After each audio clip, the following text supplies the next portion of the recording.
사사기.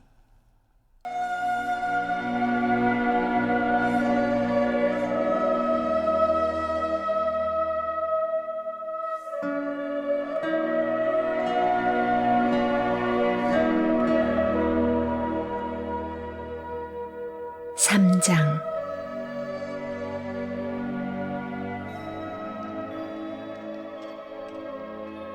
가나안 전쟁을 경험하지 않은 이스라엘 백성을 시험하기 위해 하나님께서 그곳에 남겨두신 민족들은 이러하다. 그분은 전쟁을 겪지 않은 이스라엘 자손들을 훈련시키기 위해 그렇게 하셨다. 블레셋의 5군주, 가나안 사람 전부, 시돈 사람, 바알 헤르몬 산에서부터 하맛 고깃길까지 레바논 산에 사는 히위 사람을 남겨두셨다. 그것은 모세를 통해 조상들에게 주신 하나님의 명령에 이스라엘이 순종하는지 시험하여 알아보기 위해서였다. 그러나 이스라엘 백성은 가나안 사람, 헷 사람, 아모리 사람, 브리스 사람, 히위 사람, 여부스 사람과 함께 어울려 살았다. 이스라엘은 그들의 딸과 결혼했고 그들의 아들을 사위로 삼았다. 그리고 그들의 신들을 섬겼다.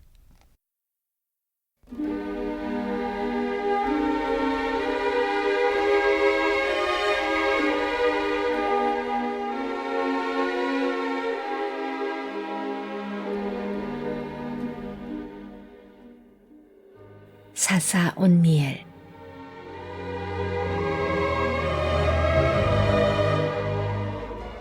이스라엘 백성이 하나님 보시기에 악을 행했다. 그들은 자신들의 하나님을 잊어버리고 바알 신들과 아세라 여신들을 섬겼다. 이스라엘을 향한 하나님의 진노가 뜨겁게 불타올랐다. 그분은 그들을 아람 나하라임 왕 구산 리사다임에게 팔아넘기셨다. 이스라엘 백성은 8년 동안 구산 리사다임의 종으로 지냈다. 이스라엘 백성이 하나님께 부르짖자 하나님께서 그들을 구할 구원자를 일으키셨다. 그는 갈렙의 동생 그나스의 아들인 온니엘이었다. 하나님의 영이 그에게 임하시니 그가 이스라엘을 다시 불러 모았다. 그가 전쟁에 나가자 하나님께서 구산 리사다임을 그의 손에 넘겨주셨다. 온니엘은 그를 간단히 처치할 수 있었다. 그 땅이 40년 동안 평온했다. 그 위에 그나스의 아들 온니엘이 죽었다.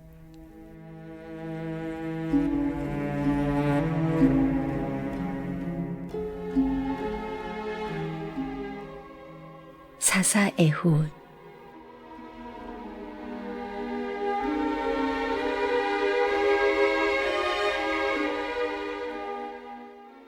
그러나 이스라엘 백성은 또다시 하나님 보시기에 악을 행했다.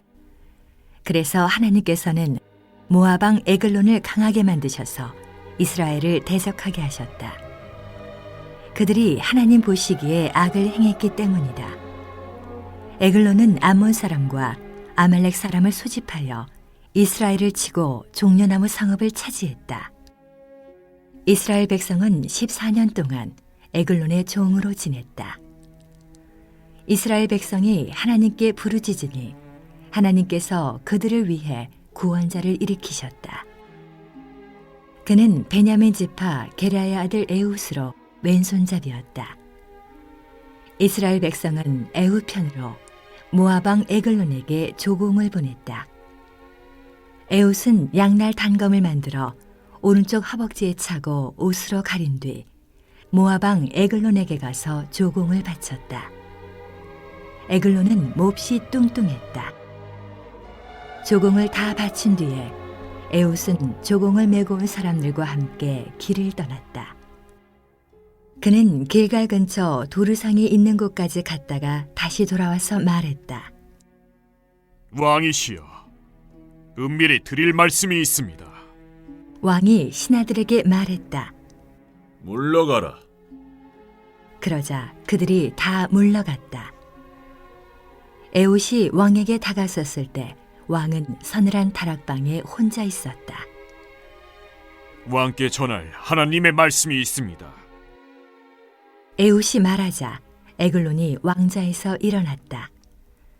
에훗은 왼손을 뻗어 오른쪽 허벅지에서 칼을 뽑아 왕의 불룩한 배를 찔렀다. 그러자 칼날뿐 아니라 칼자루까지 배에 깊이 박혔다. 기름기가 칼에 엉겨서 칼을 뽑을 수 없었다. 에훗은 현관으로 몰래 빠져나와 다락방문을 닫아 잠그고 도망쳤다. 신하들이 와서 보니 뜻밖에도 다락방문이 잠겨 있었다. 그들은 생각했다. 왕이 화장실에서 용변을 보시는가 보다. 그들은 기다리다가 걱정이 되었다. 그 잠긴 문에서 아무도 나오지 않았기 때문이다. 결국 그들이 열쇠를 가져다가 문을 열어보니 그곳에 왕이 죽은 채로 바닥에 쓰러져 있었다. 그들이 어찌할 바를 몰라 우두커니 서 있는 동안 에훗은 한참 달아나 있었다. 그는 도루상이 있는 곳을 지나서 스이라로 도망쳤다. 그곳에 이른 그는 에브라임 산에서 나팔을 불었다. 이스라엘 백성이 산지에서 내려와 그와 합류했다. 에훗은 그들의 선두에 섰다. 그가 말했다. 나를 따르시오. 하나님께서 여러분의 원수 모압을 여러분의 손에 넘겨주셨소. 그들은 에훗을 따라 내려가 요단강 열목을 확보하고 모압 사람과 대치했다. 그들은 아무도 강을 건너지 못하게 했다. 그때 그들이 죽인 모압 사람이 10개 부대쯤 되었는데 다들 몸집이 크고 건장했지만 한 사람도 도망치지 못했다. 그날 모압이 굴복하여 이스라엘의 손 아래 들어왔다. 그 땅이 80년 동안 평온했다.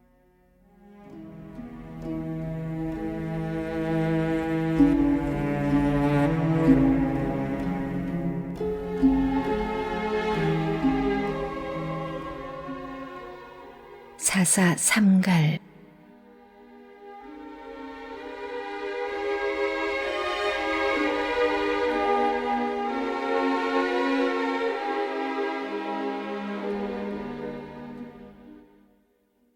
아낫의 아들 삼갈이 에훗의 뒤를 이었다. 그는 소모는 막대기로 혼자서 블레셋 사람 600명을 죽였다. 그도 이스라엘을 구원했다.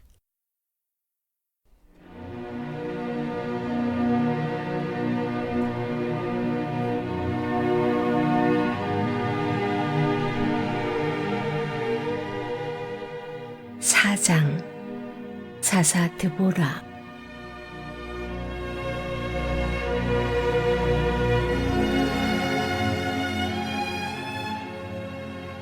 이스라엘 백성이 하나님 보시기에 끊임없이 악을 행했다. 그래서 하나님께서는 에훗이 죽은 뒤에 하솔에서 다스리던 가나안 왕 야빈에게 그들을 팔아버리셨다. 그의 군대 사령관은 하루셋 학고임에 사는 시스라였다. 그가 900대의 철제 전차로 20년 동안 이스라엘 백성을 잔혹하게 압제했으므로 이스라엘 백성이 하나님께 부르짖었다. 라피도스 아내 드보라는 예언자요, 당시에 이스라엘을 다스리던 사사였다. 드보라가 에브라임 산지의 라마와 베델 사이에 있는 드보라의 종려나무 아래서 재판을 열면 이스라엘 백성이 그녀에게 가서 재판을 받곤 했다. 드보라가 랍달리의 게데스로 사람을 보내어 아비노함의 아들 바락을 불러다 그에게 말했다. 하나님, 이스라엘의 하나님께서 그대에게 분명히 명령하십니다. 다볼산으로 가서 전투를 준비하여라. 납달리 자손과 스불론 자손 중에서 군사 10개 부대를 이끌고 가거라. 내가 야빈의 군 지도자 시스라를 그의 모든 전차와 군대와 함께 기손 강가로 끌어들이겠다. 내가 반드시 너를 도와 전투에서 이기게 하겠다. 바락이 말했다. 당신이 나와 함께 가면 나도 가겠습니다. 그러나 당신이 나와 함께 가지 않으면 나도 가지 않겠습니다. 드보라가 말했다. 물론 나도 그대와 함께 갈 것입니다. 하지만 그런 자세로는 이 일에서 그대가 영광을 얻지 못할 것입니다. 하나님께서는 한 여인의 손을 빌어 시스라를 처치하실 것입니다. 드보라는 준비를 마치고 바락과 함께 게데스로 갔다. 바락이 스불론과 납달리를 게데스로 불러 모으니 군사 10개 부대가 그를 따랐다. 드보라도 그와 함께 있었다. 모세의 장인 호밥의 자손 가운데 겐 사람 헤벨이 일찍이 동족인 겐 사람들과 갈라져 그 즈음 게데스 부근에 사하나님 상수리 나무 옆에 살고 있었다. 사람들이 시스라에게 아비노함의 아들 바락이 다볼산으로 올라갔다고 전해주었다.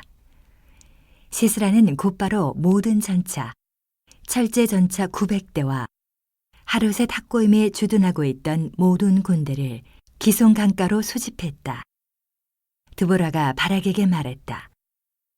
돌진하십시오. 바로 오늘 하나님께서 그대에게 시스라를 쳐부수도록 승리를 주셨습니다.